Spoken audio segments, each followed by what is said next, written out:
Hi BookTube, my name is Sarah and welcome to the Bookish Knitter. Today I'm coming to you with a bit of a where I've been, what happened, and what have I been reading. So it's been a while since I've sat down and talked to you guys. This feels weird to actually sit down in front of the camera. Today is the 27th of February. It's a Sunday and this is going to be relatively quick because I am exhausted. So what happened? Those of you who follow me on Instagram and stuff probably, and I did post a little message here, I believe, kind of, what was going on, but I thought I'd let you guys know kind of the full story of actually what happened. Sorry, just playing with the camera here. So I am baseball cap on. My hair is clean, but I have no energy to actually blow dry it, so I just put baseball cap on to make life a bit easier. So back on, for those of you who've been following me for a while, two things to start off this whole thing with. Is that I've mentioned this several times. I don't shy away from this. I do have a congenital heart condition, meaning it's a condition I was born with. I was born missing a valve, a heart valve. It was never replaced. I did have surgery to reroute the blood flow, if you will, and that was done when I was five or six, and I've been going tickety-boo since then. Back in 2008, I started to have these incidences or these issues with arrhythmia, heart palpitations, tachycardia, like essentially your heart kind of doing like, woo, chicken dance. So I've been hospitalized a couple of times for it. It's never for very long, a day or two, I think a week at the most. The first time it happened, before they got the procedure done, that kind of fixed it. So anyway, that's kind of the backstory.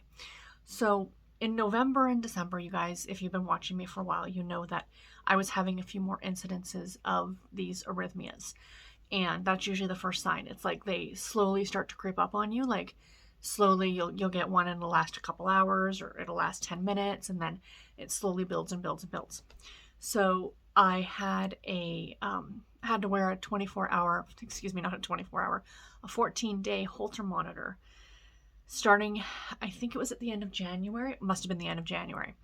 And because my doctor wanted to kind of see what was happening and what was going on. So that monitor came off on so I'm looking at the calendar, the 9th of February, which was a Wednesday. So literally, I'm not making this up. I took that off at 9 o'clock in the morning. 2 hours later, I was in arrhythmia. And weeks and weeks earlier, I had talked to my doctor and I'm like, okay, what constitutes me having to go to the hospital? And he's like, chest pain, shortness of breath, fainting, or if it's lasting like 4 or 5 hours. So it's funny enough sitting here because I literally packed up from work and left. I wrote down 11 a.m. That was like, the time that it started. So I knew. And at 3 o'clock, I was like, it's been 5 hours. I have to go. So it hadn't stopped. It's like this pounding. I can't even describe what it feels like. Anyone who has ever dealt with it knows. So I went down to the emergency room downtown, and I was under the assumption from the other times that this has happened that I'd probably be in there a day or two. I'd be out by the weekend and we'd be tickety-boo back to normal. So they admitted me within a few hours. I was put up on the cardiac floor, the inpatient cardiac floor, which is par for the course. And I was told by the doctors that they were going to do something called a cardioversion the next day. I don't want to get too medical for you guys because I know it could be triggering for a lot of people, and also a lot of people are squeamish, and I get that. So if you want any more information, either ask me in the comments below or Google it. Feel free to Google it. But a very quick explanation, a cardioversion is essentially where they give you an electric jolt to restart your heart. Not restart, not that it stopped, but to kind of like make the heart go, oh, okay, we got to work properly, like it's as it was described to me the first time I ever had it done back in 2008 it's like hitting the restart button on your computer. So they had that scheduled for the next day. So I had that done on Thursday. I had to go to the cardiac intensive care unit to have that done. You're knocked out for it. I woke up. It didn't work. I was still in this arrhythmia, tachycardia issue. So we had a discussion. The doctors had a discussion. They discussed with me. They decided they're going to go one step up. And the following Wednesday, so on the 16th of February, they were going to do an ablation. Okay? Quick explanation of an ablation is they map your heart with, it's all done through catheters, through the cath lab. You are awake for this procedure. Awake to the point where you can open your eyes, like open eyes, looking around the room. You can't physically move, like you're very well drugged, and pain-free, completely pain-free, like fentanyl pain-free. So it's a much longer procedure. It takes like 6 hours. So they map the heart, they see where all these electrical jolts are coming from, and then they either burn off scar tissue or add scar tissue on to try and reroute the, this is my like very technical, I don't know. So anyway, they only do it a couple times a week. There's only certain doctors that actually do this procedure, and because of COVID restrictions, they're at 50% capacity, yada, yada, yada. So I had to stay in hospital.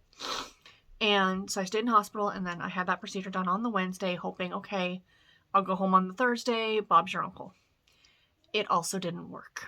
It didn't do what they wanted it to do. And I'll be honest, guys, this is the point where I started to go mentally very, very low. It was a very difficult last few weeks for me mentally. So anyway, again, conversations with doctors, they had conversations together, conversations with me. They came to me and told me on the Friday that or on the Thursday, the next day after the ablation, they did the ablation, but it didn't work. They did get one thing that one bit of arrhythmia, but not the main one that was causing the major issue. So they came to me and they said, this is the situation. It looks like it's coming from the area of your heart where your natural heart's pacemaker is. And if we go in there and start to, for lack of a better word, destroy it, to get rid of this arrhythmia, this, we could potentially destroy your heart's natural pacemaker, which is not a good thing. So what they decided to do was put in a pacemaker for me, like put a pacemaker in, and then go then the following week do another ablation. And if they needed to destroy that area, I had the pacemaker back up, if that makes any kind of sense. So again, this was a lot, you guys. This was a lot, both physically and mentally, that I've been dealing with. So on the 18th of February, I had the pacemaker put in. So it is here. I've got it kind of just covered now, just so it doesn't rub. And they did say that I can like take the bandages off. It's healing. It's healing well. It's just, whatever. So I had that done on the Friday. Like literally it was like, this is what's happening, and it's happening the next day. So because of the anatomy of my heart, that it's different than most people's. A typical pacemaker sits up here in your chest. Mine was actually going to sit just a little bit lower than here. And it's considered to be open heart surgery. It's not a typical, very simple pacemaker surgery where they just go in. Usually it's done, people are semi-awake to have a pacemaker put in. It's a very simple procedure. Mine was a lot more involved, again, because of my anatomy. So they tried to go in, like I said, like down through here. I have the scar. Not going to show you. And they couldn't do it. A procedure that was supposed to take an hour long to do took 6. And they finally ended up putting it up here on this side. So it feels weird. It feels tight right now. And I definitely know that there's something there. So, and they were only able to install 1 wire. Usually you have 2 wires in a pacemaker. I don't understand exactly how all that works. I'll find out more in April when I have to go down to the pacemaker clinic at the hospital to do all those lovely discussions with them. So that's total side note. So that happened on the Friday. So then I spent the weekend healing from that, the Monday and Tuesday healing from that. On the Wednesday, on the 23rd, I went back to and had another ablation, and this time it was successful. So, and the beauty part is that they had to go close to my natural pacemaker, but they didn't actually have to damage it. So the pacemaker they put in on the Friday wasn't really needed. But as they explained to me, eventually down the line, I was going to need the pacemaker at some point. So it's there now. And it's just kind of hanging out. They have it set that if my heart rate goes below 40 beats per minute, it's to kick in, you know, that kind of stuff. So it's not that big a deal. So yeah, I got to go home on the Thursday, on the 24th, and now it's Sunday, and I've been home for about 3 days. I am exhausted, to say the least. Absolutely 100% exhausted. I am kicking myself now because I agreed to go back to work tomorrow, and I should have taken the week off. Unfortunately, it would have been without pay because I'd run out of all my vacation time and sick time and all that stuff, but I think it would have been worth it at the end of the day. So I'm going to see how I fare tomorrow and make a decision, but, you know, financially, it sucks that these are the decisions that have to be made. You know what I mean? So I think it's more the fact that I spent 2 weeks literally in a hospital bed and a lot of physical trauma. Like, to be completely honest, it's a lot of physical trauma. Those ablations are very, very difficult on your body. I mean, I had, for lack of a better term, open heart surgery to put in. I mean, they didn't open up my heart, but that's what they still called it. To put in the pacemaker and the mental, it was difficult. It was terrifying, you guys. Honestly, it was terrifying. There were points that, I mean, I had thoughts laying on that table, getting ready to be put under. What if I don't wake up? So yeah, it's been a mentally challenging and physically challenging last few weeks.